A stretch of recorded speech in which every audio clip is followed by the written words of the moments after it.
하나님 말씀 창세기 2장입니다. 창세기 2장 1절에서 끝절까지 말씀 교독합니다. 1절 말씀 제가 먼저 받들어 봉독드립니다. 천지와 만물이 다 이루니라.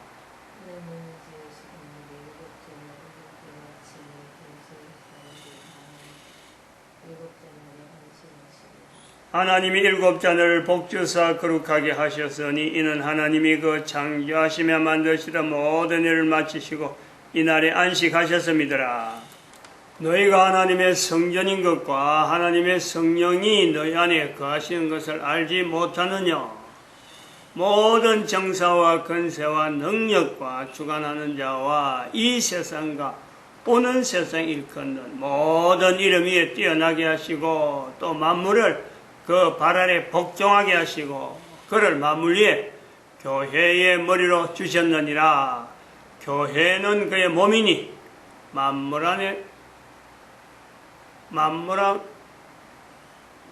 가운데 만물을 충만케 하시는 자의 충만이니라.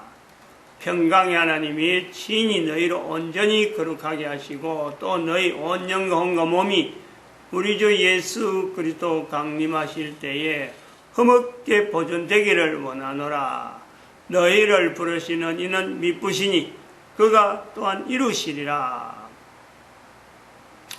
2012년 한국교회 목사 한 사람이 국가역사 정체성이라 하는 내용으로 모든 교회가 예수님 오실 때까지는 지금까지 우리가 표현하지 않았던 국가역사 정체성을 복음 전파라고 하는 이 구조 속에 우리가 분명히 선포해야 된다 하는 것을 주장하고 있습니다. 국가역사라고 할 때 국가역사 정체성, 우리 대한민국이 이제 모델이기 때문에 특별히 모델 되어지는 그 위치에서 이 모델이라고 주장하는 그 사람이 역사적인 대한민국 역사의 기준이 되는 3.1운동, 1919년의 3.1운동이 또한 1950년에 6.25 사변 연결되어지는 두 가지 어떤 100년 전과 한 70년 전에 그 사건의 현재적인 내용에 이 말을 하는 사람이 얼마나 객관적이냐. 역사를 표현할 때는 역사의 어떤 기록물을 볼 때도 마찬가지지만은 말을 하는 사람, 기록을 한 사람이 그 역사, 기록하고 있는 또 말하고 있는 그 역사 내용에 얼마나 객관성이 있느냐 하는 자세는요, 이거는 대단히 중요하죠. 역사 부분에서 가장 중요하다면요, 바로 이 부분입니다. 역사를 말하는 자가 역사 사건과 현재적인 자기 위치에서 얼마나 객관적인, 얼마나 거리가 있는, 얼마나 이걸 보편적인 입장에서 그 시각에서 말할 수 있느냐. 거기에 따라서요, 그 역사물의 가치를 우리가요, 가늠해 볼 수 있다라고 보는 거죠.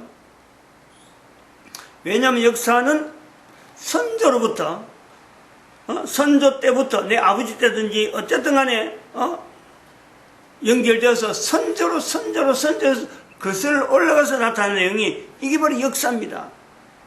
현재 우리가 보는 역사예요. 내 선조하고 관계없는 역사는 아무도 없습니다. 단지 지금 현재 이 선조 때 있었던 이 역사물에 대해서 내 선조가 말하는 사람, 기록한 사람의 선조가 얼마나 그 역사적인 사건에 개입되어 있느냐. 거기서 내가요, 자유로워야 되는데 자유롭지 못하다는 거예요. 얼마나 자유로운가, 얼마나 관계가 없느냐 따라서 그 역사물의 가치가 진정성이 있다. 대단히 객관적이다. 대단히 객관적이라면 누구든지 그렇게 볼 수 있는 시각으로 역사 사건을 본다. 그래서 기록해 놨는다.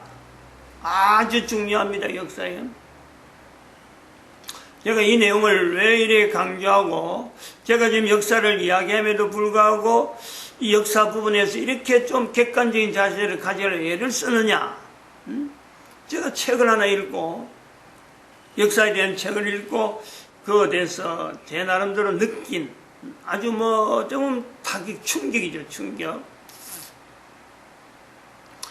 옛날에 지금은 뭐 그런 책이 사람들 앞에 잘 안 알려지는데 아놀드 토인비라고 하는 영국 사람입니다. 영국 사람. 1970년대에 아마 이 발표를 한 책으로 알고 있는데 역사의 연구죠. 역사의 연구. 그리고 역사의 연구를 발표하고 전 세계 센세이션을 일으켰습니다. 역사에 대해서. 그래서 노벨상도 받은 걸로 알고 있는데 문학상인지 평화상인지 모릅니다만 아무튼 노벨상까지 받은 책 역사의 연구를 저sam으로 해서 노벨상을 획득한 사람. 아주 그런 부분에서 유명하고 그 당시에 그러고 이 책이 나올 때 세계 역사를 어떻게 볼 거냐 하는 지금까지 교회라고 하는 틀 안에서 교회사가 어떻게 넘어갔느냐, 예를 들어서 유럽에서 미국으로, 미국에서 다시 한국으로, 그래서 지금 인류의 역사는 서쪽으로 흐른다, 서쪽 방향으로.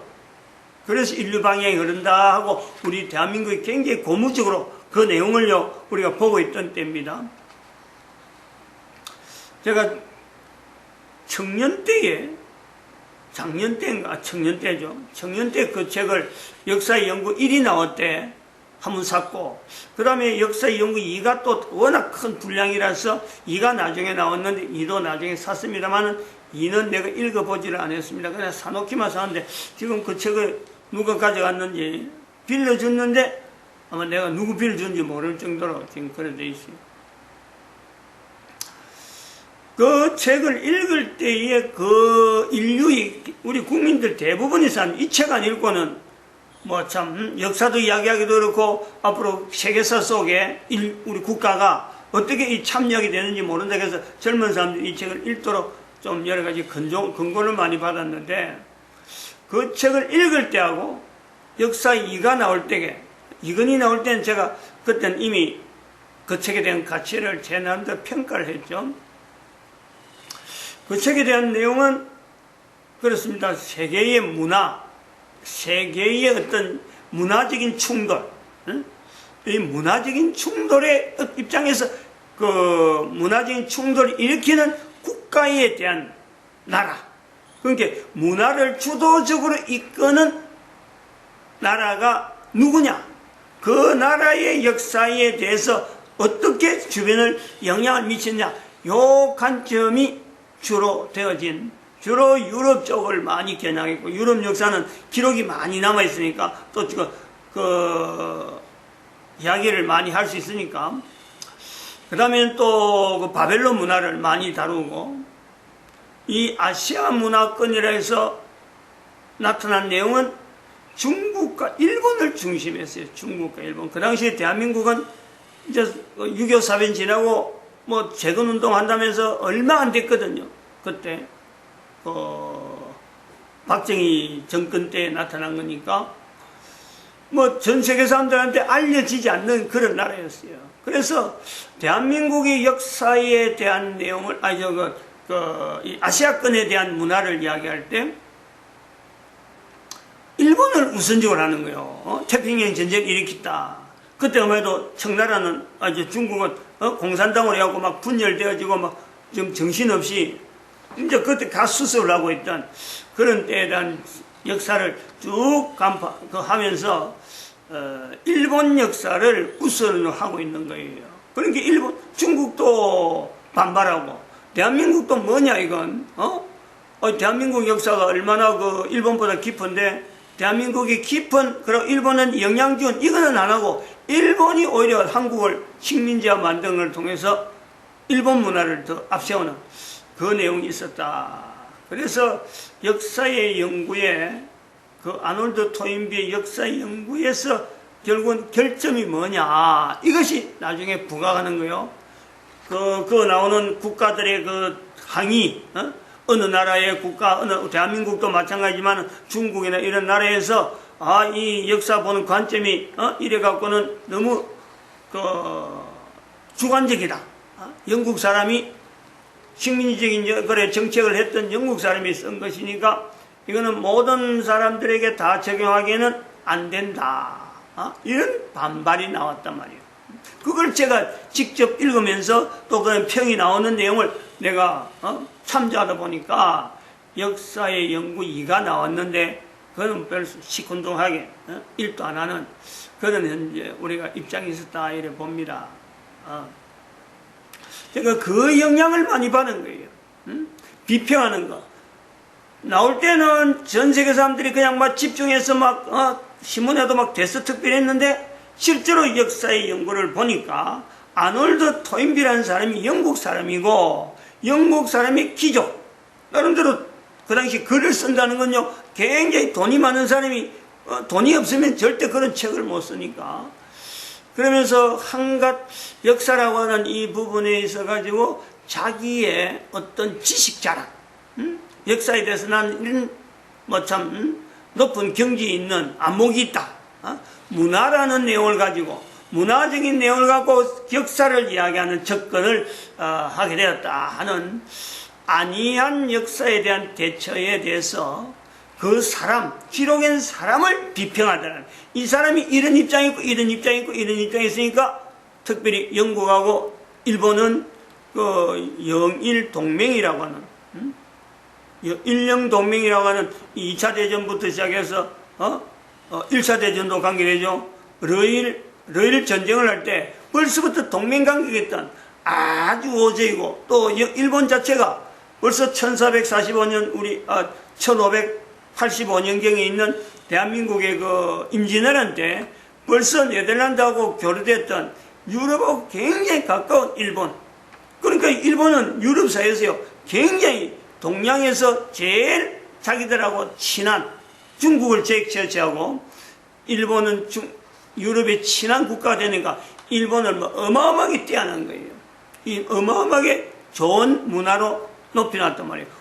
우리가 일본, 중국, 한국 입장에 보면 일본은요 낙후된 문화인데 유럽에서 보면은 가장 자기들 편에서 이야기할 수 있는 대변자 비슷하게 일본이 있다는 거죠.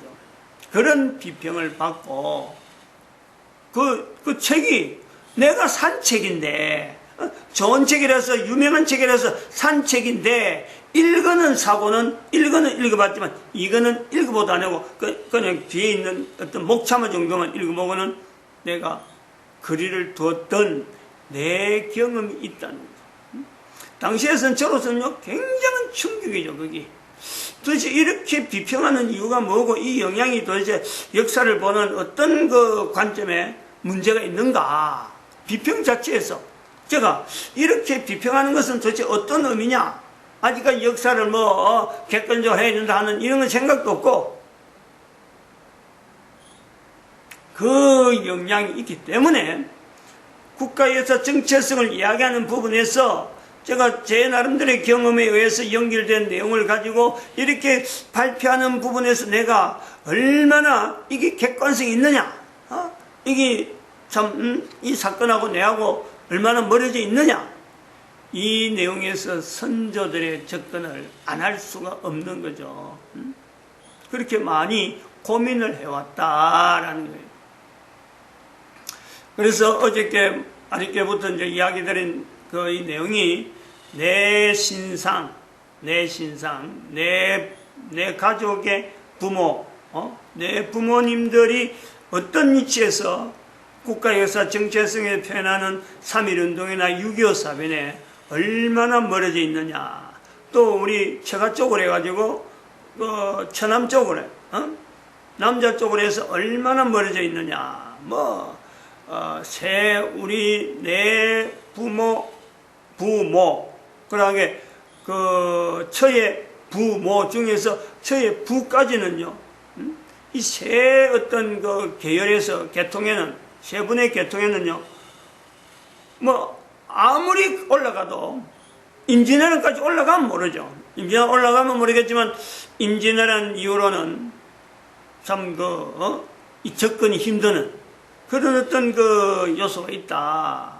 그것을 밝히고, 이젠 저쪽에서 처의 할아버지가 되는 분이 딸을 둘 가졌는데 그 첫 딸, 장녀의 딸이 바로 저희 장모님이 돼가지고 그분이 살아있는 동안 교회를 다녔다는 거예요.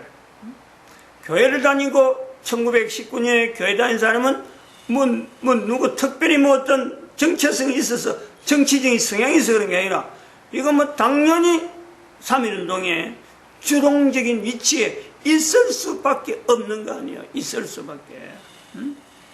요 계열이 있는, 요 계통이 있다는 거예요.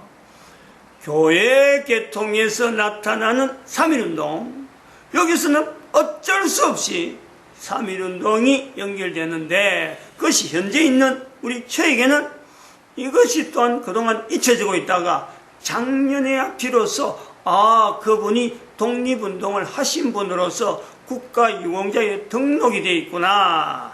그래서 대한민국 정부가 국가유공자 관리하는 데에 그 후손되어지는 저를 손자라고 해가지고 혹시 생활이 어려운 게 없는가 해서 저희들한테 설문지를 보냈는데 우리가 설문지에 딱 맞춰서 어려운 형편이 되니까 반응을 해가지고 지금은 한 달에 작년에 거의 1년 정도에서 30만 원 정도를 조금 더 높아져서 그렇나? 어쨌든 지금은 30만 원 정도를 받는 수준에. 그래서 그것이 우리 생활에서는 굉장히 결정적으로 중요하죠.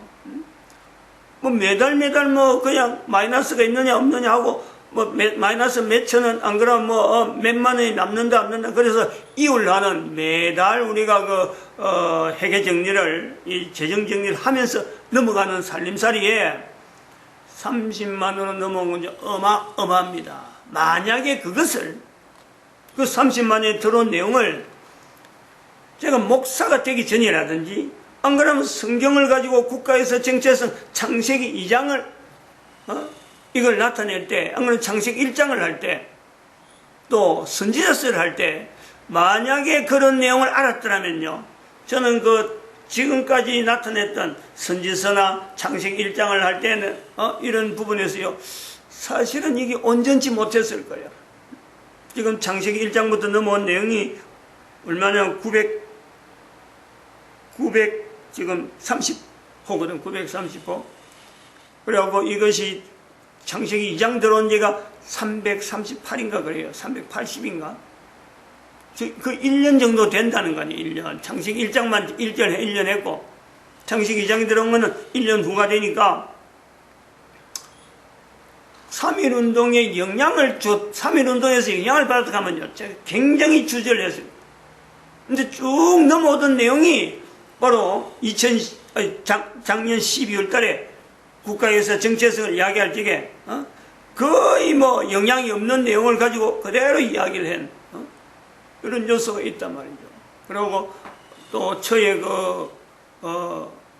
할아버지가 저희 할아버지가 3.1운동 한 걸 갖고 자손들에게 야 내가 이래 했는데 너희들도 앞으로 이거 유지받아라 라든지 이런 유언을 남겨서 그 후손들이 3.1운동 가면 넘보다 다 참 앞장서서 신경 쓰고 이런 것 같으면은 제가요 사실은 말 못하죠. 이건 왜냐 거리가 가깝다는 거예요. 3.1운동에 어떤 개입되어진 어떤 참 국가유공자니까 대단히 가까운 그런 거 되니까 이 역사를 함부로 말을 못하는 거예요.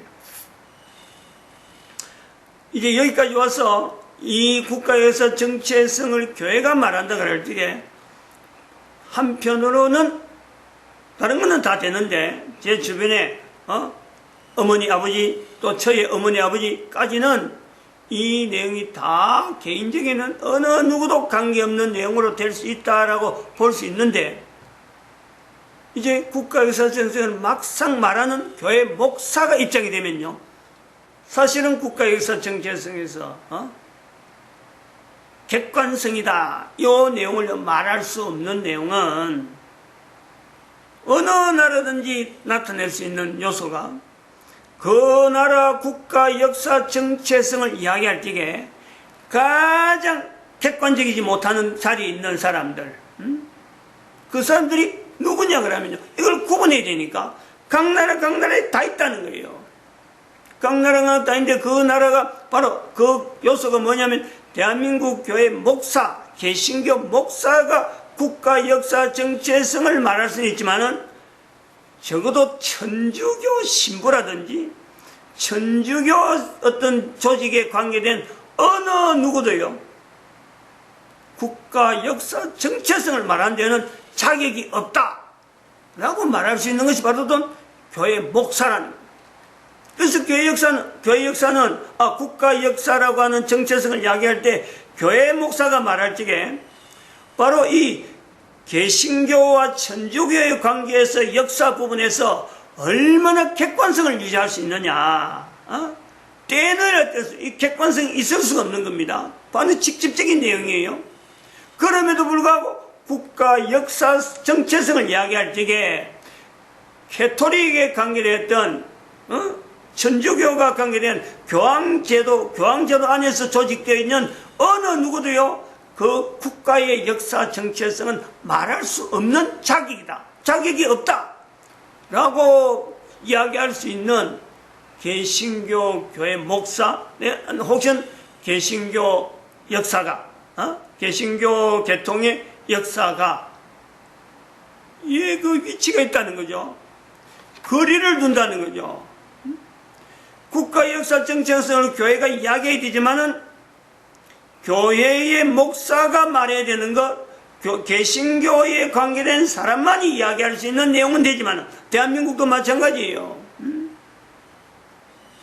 절에 있는 사람은 말해야 되는 거예요. 적어도 절에 있는 사람은 말을 해도 된단 말이에요. 단지 하나님에 대한 개념이 여호와 임마누엘이라고 하는 내용을 이야기할 수 있느냐 없느냐 하는 내용은 또 다른 요소로도 두고 있지만은 적어도 본인이 임마누엘이라 하는 내용을 절에 있는 중이 내가 이거 고백하겠다 할 때는요, 그도 국가에서 정체성을 이야기할 수 있어요.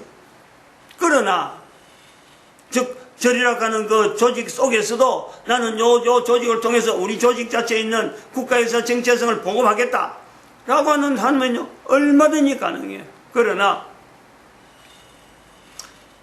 교황으로 조직되어 있는 현재, 교황의 조직으로 되어 있는 이 천주교가 바티칸 공화국하고 연결되어 있는 이 구조가 있는 한 조건이에요.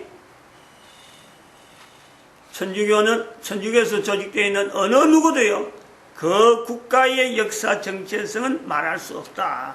왜? 우리 객관성 때문에 그런 거예요. 역사를 국가에서 정체성을 말할 수 있는 자격으로서 이 객관성이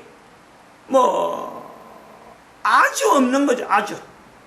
전 인류 가운데 590년 이후로부터 연결되었던 1500년간에 연결된 이 국가에 각 나라 각 국가에 영향을 준, 그리고 그것은 영향을 줄 때 우리가 국가에서 정체성을 이야기하는 데서는 임마누엘이죠. 임마누엘을 나타내는 거 아니에요. 1500년간 철저하게 임마누엘을 거부한 그 캐톨릭의 역사가 있다는 거예요. 그런 교회 이름을 분명히 가지고 있지만은 임마누엘을 나타내지 못한 임마누엘 대신에 오히려 예수 그리스도의 탄생을 참 말살하려고 했던, 예수 그리스도의 그 어떤 흔적을 없애려고 했던 사탄의 계략이 1500년간 교황을 통해서 이 인류 사이에 얼마나 만연되게 퍼져버렸는데 그들이 또 국가 역사성을 다룬다. 이거는 어느 도단. 근데 이런 내용을 교회가 객관성이 결여가 됐지만은 개신교 교회가 아니면 말을 못한다는 입장에서 이 부분이 아주 중요한 거죠. 비록 객관성이 결여된다 하더라도 이 부분에 대해서 객관성이 결여된다 하더라도 이 철저하게요. 각 국가의 역사 정체성을 이야기하는 사람들, 그에 대한 저술을 쓰는 사람들, 누구든지 가려낼 때 제일 첫 번째가 개신교 계통의 사람이냐, 아니면은 캐톨릭 계통의 사람이냐, 그리고 그 당시에, 기록하는 당시에 교황에 대한 이 교황제도의 고리가 끊겨 있느냐, 끊어지지 않느냐, 요 구분을 반드시 하고, 토인비 같은 사람이 역사의 연구라고 어마어마한 책을 해서 전 인류가 추앙하던 그 시대하고 비교해가지고 국가에서 정체성은 사람이 개입하는, 사람이 글로 쓰는 거지만은 글 쓰는 사람에 대한 정체성에 국가 역사와의 얼마나 거리가 있느냐, 요 객관성을요 반드시 점검해야 된다, 이렇게 보는 겁니다. 강조해야 되는 거예요. 그런 면에서 우리가 생각할 때 또 다른 면으로 보면은 우리가 정리를 해볼 때 어떻게 역사를 그렇게 객관적으로 이야기할 수 있느냐. 교회 목사라도 부족하지만은 내같이 배우지 못한 사람들조차도 가능하느냐. 왜? 성경이라고는 역사적인 어떤 근거를요, 이게 바탕이 되니까 학교 공부는 거의 대부분이 바로 역사를 이야기해도 역사를 하는 사람 대부분이 역사에 대해서 객관성이 없는 사람들이 실제로 자기가 역사를 씁니다.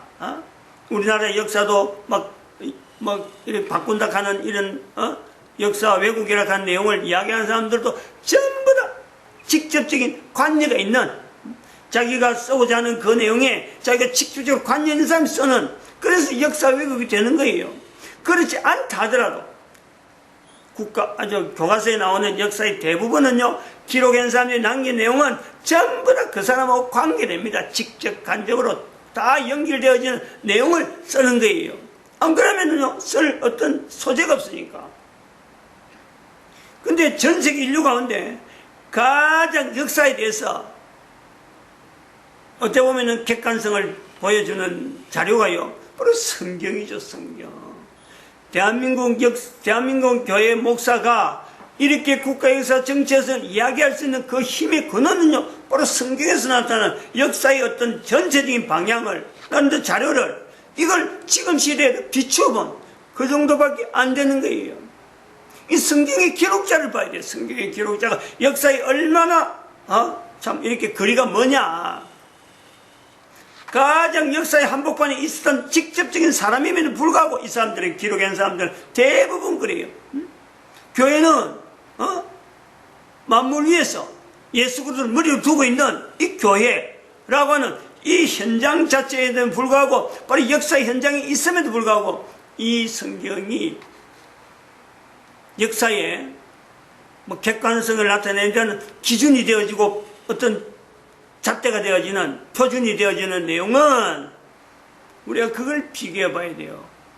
국가에서 정체성을 이야기할 적에 철저하게 임마누엘이라고 하는 그 내용을 집중해서 나가야 되는 되듯이 바로 성경의 기록자는 사람이지만은 임마누엘이라고 하는 보이지 않는 하나님, 즉 이 천지와 만물을 만드신 하나님에 대한 자기 삶에 있어서 철저한 고백을 하는 사람들이 남긴 자료들이라면 남긴 자료. 하나님을 나타내는 것에서 자기 스스로를 철저히 객관화시켜갖고 그것에서 자기 있는 환경 자체를 하나의 여러 가지 자료로 사건을 하나하나 기록하는, 자기 자신이 객관화될 수밖에 없는 창조자 안에 인간이 어떻게 그 직접적인 내용이 되겠어요? 어떻게 직관적으로 내가 어떻게 하나님에 영향을 미치는 어떤 누가 되겠어요?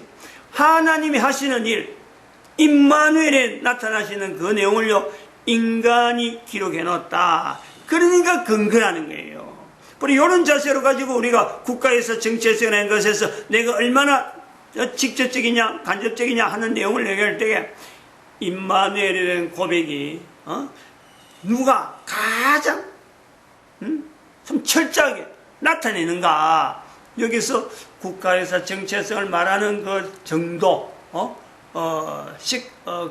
퀄리티죠, 퀄리티. 퀄리티를 우리가 짐작해 볼 수 있다, 이렇게 볼 수 있습니다. 마칩니다. 기도드립니다. 할렐루야, 함께 하시